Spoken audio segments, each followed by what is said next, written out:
সুপ্রিয় দর্শক শ্রোতা সকলকে শুভেচ্ছা জানিয়ে শুরু করছি বাংলা পিউ সমসাময়িক প্রসঙ্গ। প্রতিদিনের মতো স্টুডিও থেকে সরাসরি যুক্ত হয়েছে আমি শ্রাবণী তালুকদার। আজ রবিবার 19 পৌষ 1428 বঙ্গাব্দ, 2 জানুয়ারি 2022 খ্রিস্টাব্দ। এই অনুষ্ঠানের মাধ্যমে আপনাদেরকে আমরা জানিয়ে দেওয়ার চেষ্টা করি সমসাময়িক ঘটে যাওয়া কিছু গুরুত্বপূর্ণ প্রসঙ্গ। চলুন জেনে নেওয়া যাক আজকের দিনে ঘটে যাওয়া কিছু গুরুত্বপূর্ণ প্রসঙ্গ। অবশেষে আলোর মুখ দেখছে সিলেটের কুমারগাঁও বাদাঘাট এয়ারপোর্ট সড়ক সম্প্রসারণ প্রকল্প। গুরুত্বপূর্ণ এই সড়কটি 4 লেনে উন্নীত করতে একটি প্রকল্প বাস্তব পরিকল্পনা কমিশন হয়ে এখন একনেকে উপস্থাপনের অপেক্ষায়। এতে ব্যয় ধরা হয়েছে 727,63,20,000 টাকা। জানা গেছে সিলেটের কুমারগাঁও বাদাঘাট এয়ারপোর্ট সড়কটি বর্তমানে 2 লেনের, তবে এই সড়কটি বেহাল। প্রায় 12.5 কিলোমিটার দৈর্ঘ্যের কুমারগাঁও বাদাঘাট এয়ারপোর্ট সড়কটি নির্মাণ করা হয় 2012-14 অর্থ বছরে। পরবর্তীতে পাথরবাহী ট্রাক চলাচল, বিমানবন্দর অভিমুখী যাত্রীদের সুবিধা এবং পর্যটকবাহী যান চলাচলের জন্য সড়কটি 4 লেনে উন্নীত করা হয়।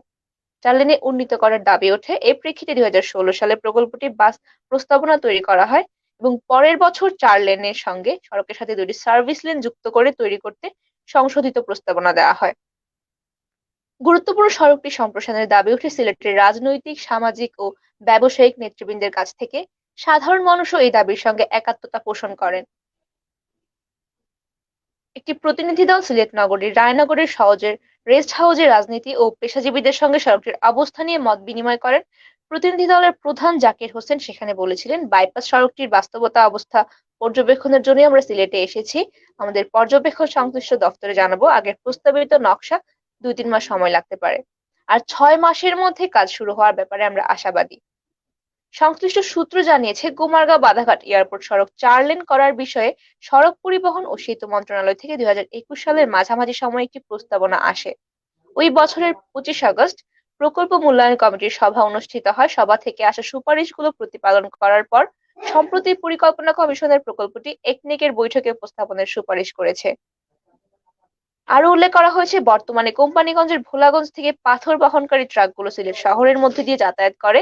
এতে নগরীর অন্যতম কেন্দ্রস্থল আম্বরখানা ইন্টারসেকশনে দীর্ঘ যানজটের তৈরি হয় এবং এতে সময়ের অপচয় ছাড়াও আর্থিক ক্ষতিও হচ্ছে। তাই কুমারগাঁও বাদাঘাট এয়ারপোর্ট সড়কটি 4 লেনে উন্নীত করা হলে সহজেই পাথর বোঝাই ট্রাকগুলো পৌঁছাতে পারবে। এতে সিলেট নগরীর মধ্যে যানজট কমবে এবং ট্রাকের কারণে ঘটা দুর্ঘটনাগুলো কমে আসবে।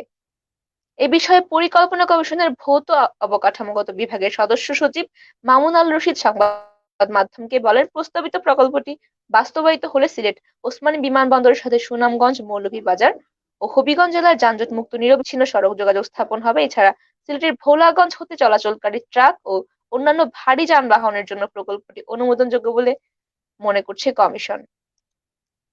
সিলেট সিটি কর্পোরেশনের অন্তর্ভুক্ত হওয়া সিলেট সদর উপজেলার 3 ইউনিয়নে ওয়ার্ড বিন্যাসের কাজ চলছে।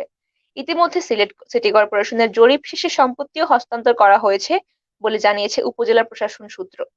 সিলেট সিটি কর্পোরেশনের সীমানা বৃদ্ধি করে সম্প্রতি গেজেট প্রকাশ করে স্থানীয় সরকার পল্লী উন্নয়ন ও সমবায় মন্ত্রণালয়ের স্থানীয় সরকার বিভাগ। গেজেটে সিলেট সদরের টুলচিকর ইউনিয়ন ও দক্ষিণ সুরমার কুচাই এবং বড়ইকান্দি ইউনিয়ন সম্পূর্ণ বিলুপ্ত করে সিলেট সিটি কর্পোরেশনের অন্তর্ভুক্ত বলে ঘোষণা করা হয়। ফলে এসব ইউনিয়নে হয়নি নির্বাচন। জানা গেছে, টুকের বাজার, খাদিমনগর ও খাদিমপাড়া ইউনিয়নের অংশ বিশেষ সিলেট সিটি কর্পোরেশনের অন্তর্ভুক্ত হওয়ার পর কিছু কাজ বাকি থাকায় নির্বাচনের শিডিউলে এখনো নাম নেই ওই 3 ইউনিয়নের। তবে আসার কথা। সরকারের আইন অনুযায়ী এই 3 ইউনিয়নের সিটি কর্পোরেশনের জরিপ ইতিমধ্যে শেষ হয়েছে।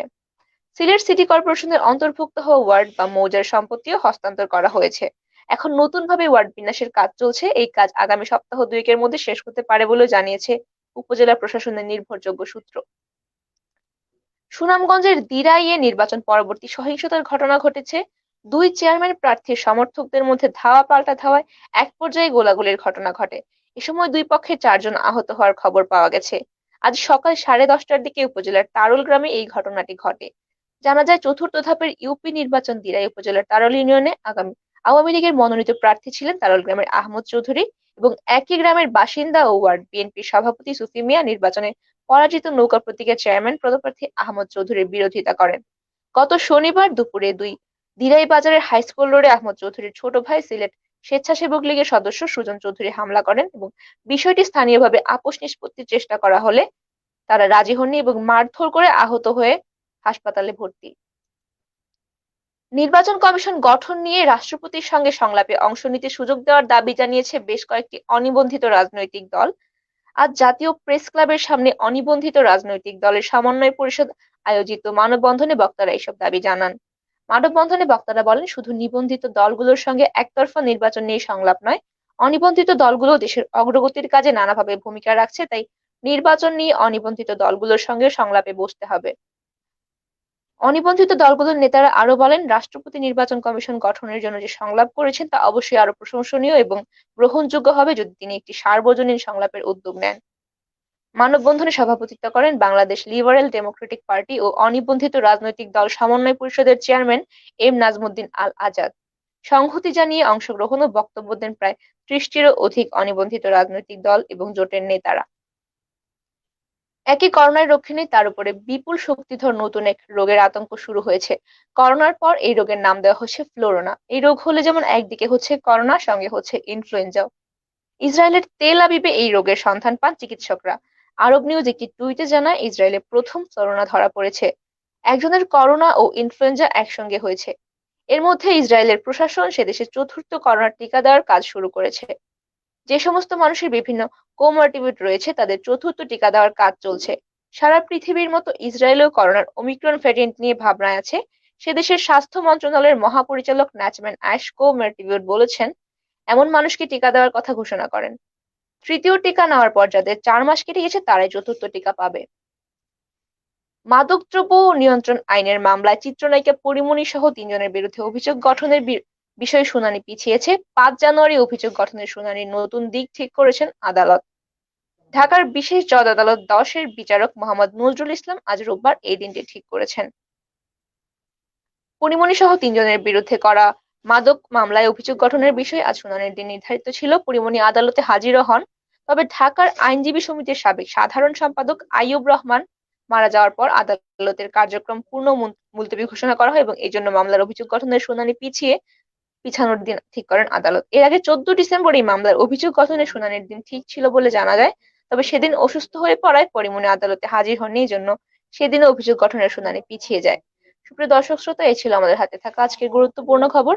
এতক্ষণ সঙ্গে থাকার জন্য সকলকে অসংখ্য ধন্যবাদ। সকলে ভালো থাকুন, সুস্থ থাকুন, চোখ রাখুন বাংলা ভিউয়ের পর্দায়।